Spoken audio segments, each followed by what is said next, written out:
With the year coming to a close, it is time to give you guys my top 10 best movies of the year. Of course, this is just my subjective opinion.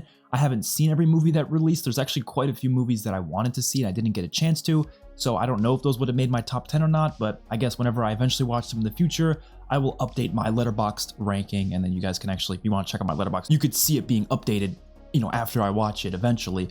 Killers of the Flower Moon was one that I wanted to watch. Super Mario Bros, Napoleon. There's definitely a few movies out there that I just didn't get a chance to see. I saw about 55 movies this year in terms of new releases, so these are just my top 10. I'm gonna give some honorable mentions as I usually do, so let's get right into this. The first two honorable mentions I'm gonna give are actually both horror movies, and it's kind of sad because I don't have any horror movies in my top 10, which is not usual for me. I usually have at least one or two in there. I know last year I definitely had like 2 or 3 in there, and the year before that as well, but this year there just wasn't that many horror movies that I loved. Like, there was some that I really enjoyed, and my two honorable mentions are going to be the ones that I definitely think are the best of the year, and that is Talk to Me, which of course was directed by the YouTubers Raka Raka, which I absolutely loved their videos. I used to watch them all the time as a kid, so I was very excited for this movie when it came out because I wanted to see what they would do. And they ended up making a very well-made film. It wasn't fantastic or anything like that, but it was a really solid time, and really cool effects, really cool, interesting story as well. I like the characters. Like, it was genuinely a really well-made movie. And then my favorite horror movie of the year would definitely be Saw X, which surprised the hell out of me because Saw movies are very hit or miss. Some of them are really great, but some of them are really bad, and I was kind of feeling like this one was going to be one of the bad ones, but no, it ended up being a really good movie. And I wouldn't say it's amazing, but it was definitely one of the best Saw movies, and I'm kind of excited for Saw 11 just because of the fact that I knew they can still make good Saw movies. It's still possible. It's not like it's impossible for them to do so. Another honorable mention I'm going to give is Dungeons and Dragons: Honor Among Thieves. I watched this just on a whim a couple weeks ago, and I thought it was pretty good. It had a lot of great imagery to it. There was actually some decent comedy as well, which was kind of surprising. Actually has some good CGI as well. Like, it's a well-made movie. I didn't expect it to be, but it definitely was. Extraction 2, another movie that I really wouldn't say you should watch this if you really need a great story to enjoy a movie, because honestly, I don't think the story in this movie was that great. But the action was fantastic. So it's one of those movies that you go to see it for the action. That's really all it's about. I absolutely love how it was directed. And if it had a better writing team, it could have definitely been one of the best of the year, but it doesn't matter. It was still a fantastic time. Radical is actually a Mexican film that I recently watched, and I thought it was pretty good. It just didn't make my top 10, but there's really nothing about it I can really complain about. It was just overall pretty good. It was about this teacher who goes about a very radical approach to how he teaches his students, and it's kind of frowned upon by, the administration, and everyone just doesn't really see it as being worthwhile, but he actually ends up helping a lot of kids in a way a lot of people didn't expect. And it takes place in a more a poor sort of area, so there's less opportunities most of these kids have for actually getting decent education. So he's trying his best to be creative to try to give them the best education they can possibly get. So it's actually a really well-made movie. It just didn't make my top 10. And the last honorable mention is going to be The Flash, which, yes, I actually really enjoyed this movie. I know a lot of people hate it, but I feel like the majority of people, the only reason they hate it is because of the CGI. And yeah, the CGI is not great, but honestly, that only really affected a couple minutes of the movie for me, because most of the movie, the CGI looks fine. And even then, I think the story is really great, so I don't really care that the visuals aren't 100% all the way through. I really like the characters. I really liked the plot and just what happens in the movie itself. So it's enough for me to consider it, being right outside the top 10, but it's not quite in the top 10. But in the number 10 spot is going to be David Fincher's The Killer. So this is a movie that I was really looking forward to because David Fincher is certainly one of my favorite directors of all time. I've probably given 4 or 5 of his movies a perfect score because he's just that great of a director. Absolutely loved Gone Girl, Seven, Zodiac, and even Fight Club is pretty good. I really enjoy his films. So this one I was really looking forward to, and I don't think it's anything like most of his other movies. Yes, it has the same directing style, but in terms of the plot structure and the writing, it's a very different type of movie. And I do like that he did something very different here. I think that is kind of exciting. It's a very straightforward character study about this hitman, and it's really interesting because he gives his inner monologue throughout the whole movie, and you kind of get to see where he's at certain parts in the film. And the opening 15 minutes is honestly some of the most creative stuff I've seen in a movie this year. in terms of just how it's directed. So essentially it just shows the process of what he has to do for, you know, one of his jobs where he has to kill someone. And it's a very boring job though. Like you can tell he just kind of sits around for most of the time. He's just kind of going back and forth, just kind of making sure he's going to wait for the exact right moment. And he takes so long to do it. I'm not going to spoil what happens, but like the outcome of it is just a great subversion of expectations and genuinely made me laugh because of how insane it was. And then you get into later parts in the movie and there's a lot of good action here. It's not like an action-packed movie. I wouldn't call this an action movie. I would probably just call this a thriller more than anything.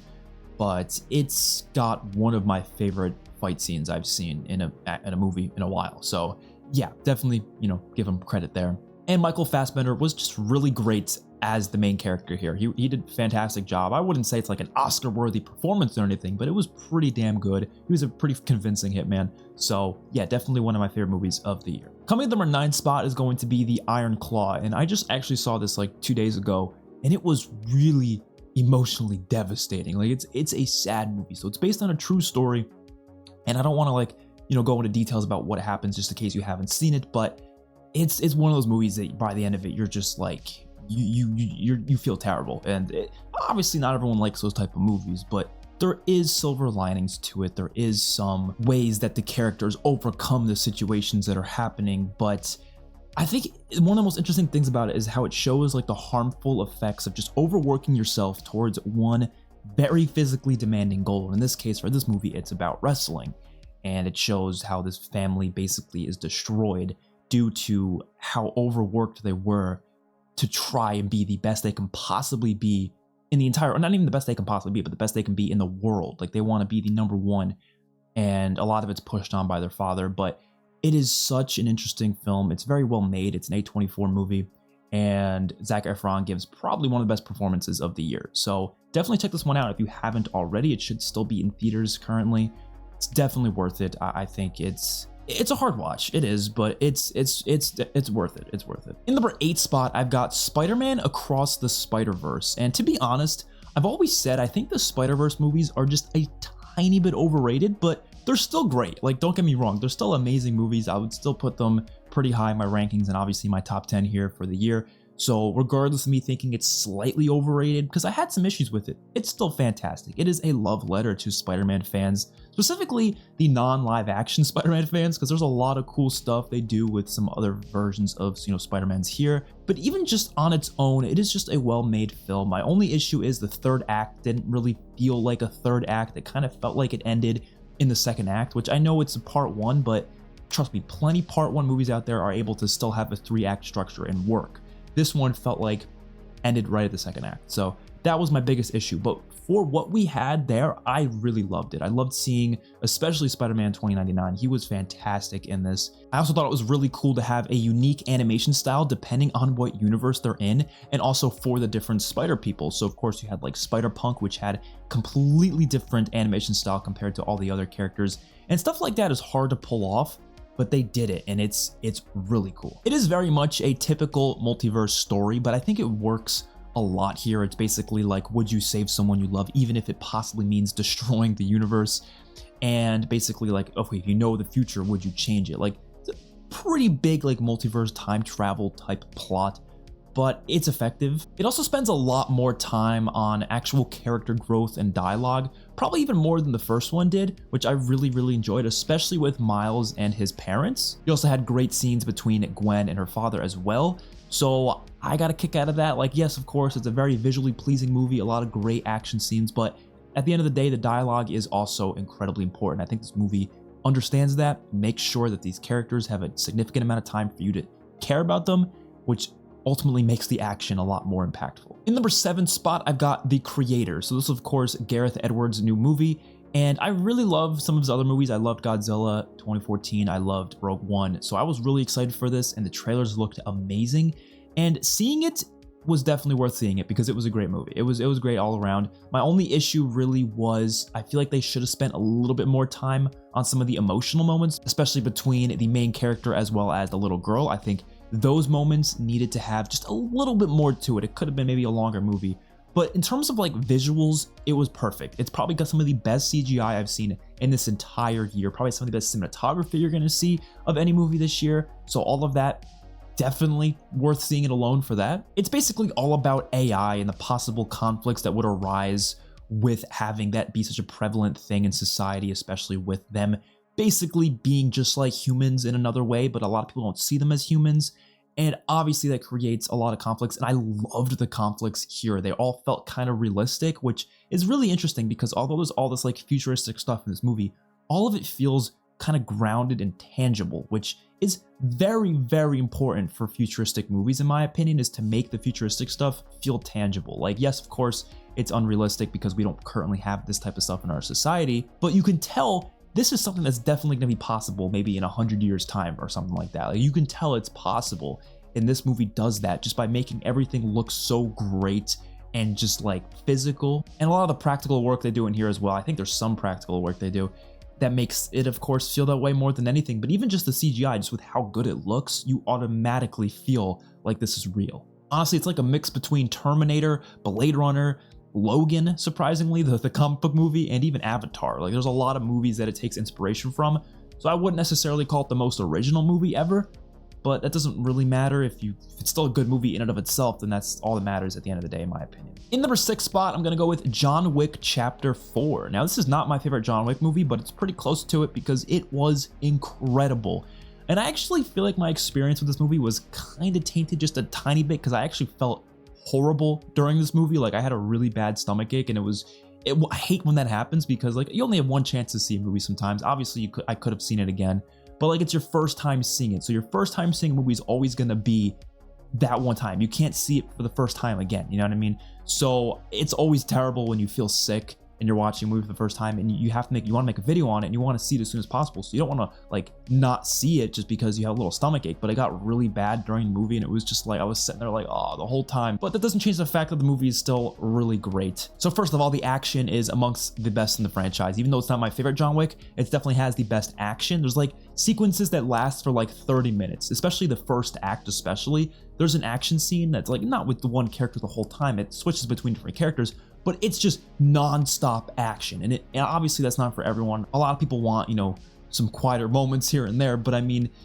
it keeps you on your toes the whole time because there's a lot of characters there that you're not sure if they're going to live or not. And some characters do actually die, so there are stakes there. It's not like everyone's indestructible. But that would be my one problem with this movie, is that there is some moments where I feel like it was just a little too unrealistic when it comes to John Wick and the amount of damage he was taking. I'm okay with, suspending my disbelief just a little bit, but like it got a little ridiculous where John Wick was being tossed around like nothing. He was getting thrown into walls, fucking shoved down stairs. Like the fact that he didn't break any bones is kind of impossible. You know what I mean? Like he should have been all fucked up and on the brink of death, but whatever, it was still really damn good nonetheless. There's a lot of diversity in terms of the locations they go to. They go to Japan, Berlin, Paris, and each and every one of these locations has a wonderful action scene in each of them. So you get a lot of cool stuff here. And I will say, I thought the ending was very fitting for John Wick's character, although there has been talks about there being another John Wick movie, which I'm not sure how they can do that, but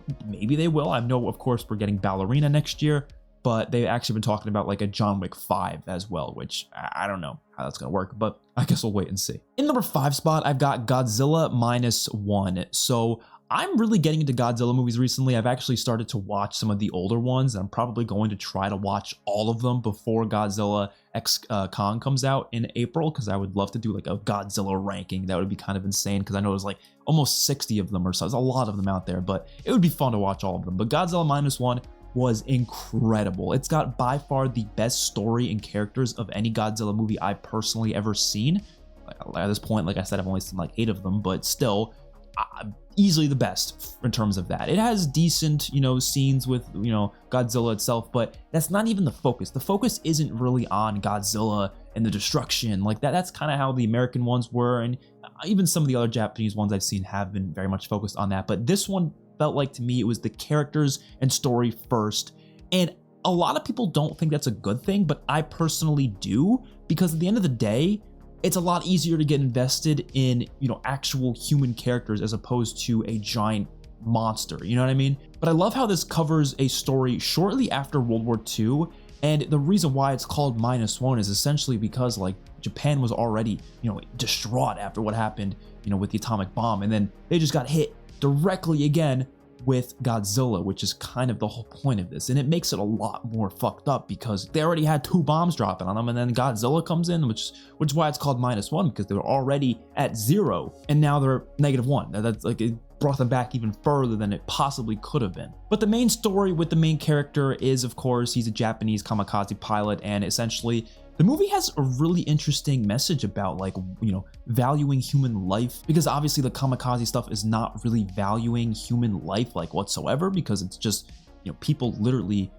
killing themselves in order to, help in the war effort. And that's what, the character wants to do against Godzilla here. But there's the big theme that goes on with that throughout the entire movie. And I love how it ends. It's got a lot of emotional moments as well. So all around, if you have not seen this, even if you're not a fan of Godzilla movies, I don't give a shit. Go watch this one. It's definitely worth it. I'd recommend it for anyone who just loves good movies. You don't have to love Godzilla to like this movie, trust me. In number 4 spot, I've got The Hunger Games: The Ballad of Songbirds and Snakes. So this is one that I was really looking forward to because I love the Hunger Games movies. I think they're a great franchise, all 4 of them. And so when I heard there was a prequel, I was intrigued. And I thought it was going to be about like the first games, but instead it was like, I think it was like 10 games into it or something. Like, there's already been quite a few games. But it's a very big turning point for the games for a lot of reasons, because of how it's handled in terms of like the mentors and the actual players themselves and how they should be handled. Coriolanus Snow here, he kind of brings up this idea of, well, we should be giving the mentors more of a spotlight because we want the viewers to care about these people. We want people to actually care who wins and loses, so we have to show them off more. We can't just leave them in cages and just treat them like trash. We have to treat them a bit better, which leads to the actual Hunger Games itself. Obviously they're still in a terrible situation, but they're at least they at least get a spotlight. They at least get a chance to show people who they are, and that kind of starts here. So it's a big turning point for the films. And obviously it has the character of Lucy Gray, who I think was actually a really interesting character, but Tom Blythe as Coriolanus Snow definitely steals the show here. He is incredible with this character, and the movie's split up into like 3 different acts. And well, actually you can even say it's split up into halves, because the first half is like the main game itself and everything before that. But then the 3rd act is kind of just the aftermath. And although I think the aftermath is definitely the weakest part of this movie, it's still really good and really important, especially how it ends with, Coriolanus Snow and Lucy Gray splitting up, because basically just a lack of trust between them, which is totally understandable given, the circumstances. But it's so important for him as a character, and actually, retroactively helps the Hunger Games movies, the prior ones, because now you understand Coriolanus Snow's character a lot more. It's really a prequel for him more than anything. Peter Dinklage and Viola Davis in this movie are amazing as well, like probably some of my favorite performances from both of them. Obviously, Peter Dinklage's best performance is Tyrion from Game of Thrones, no doubt, but this is definitely a close second for me. I absolutely loved his role in this film. But what I think was the most interesting thing about this movie is that it focuses so much more on the mentors compared to the players, which is very different than prior Hunger Games movies. Obviously, those were always based on the players, and we got to, see what goes on, especially with Katniss. But this one was more about the mentors, and when the games are going on, we're seeing it from the mentor perspective for a lot of the game, which I think was really interesting. So this movie has a great place, in my opinion, as part of the Hunger Games franchise.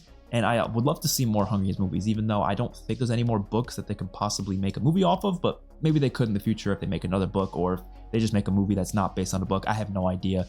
But yes, definitely one of the best of the Hunger Games franchise. I absolutely loved it. And if you haven't seen it, definitely check it out. In number 3 spot is going to be Mission Impossible: Dead Reckoning Part 1, which I actually believe they said they're going to change the name. So the next one's not going to be called Dead Reckoning Part 2, and instead they're just going to drop the Part 1 from the, it doesn't matter, but Mission Impossible 7, right?